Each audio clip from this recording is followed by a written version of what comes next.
Hindi bababa sa 3 ang nasawi habang higit 6,000 pamilya na ang apektado sa pagbaha bunsod ng pag-ulang dala ng Intertropical Convergence Zone o ITCZ sa Mindanao.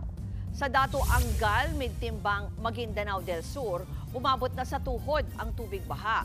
Naging pahirapan tuloy ang paglikas ng ilang estudyanteng umuupa malapit sa eskwelahan dahil sa rumaragasang tubig.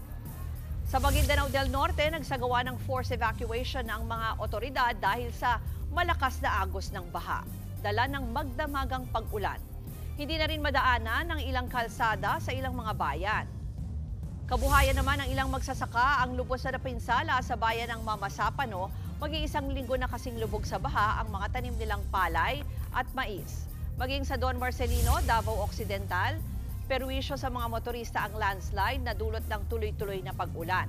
Ilang tipak ng bato mula sa bundok ang humambalang sa mga kalsada dahil sa magdamagang pag-ulan doon. Sa Weather Express, posible ang mga pag-ulan sa ilang bahagi ng bansa ngayong araw.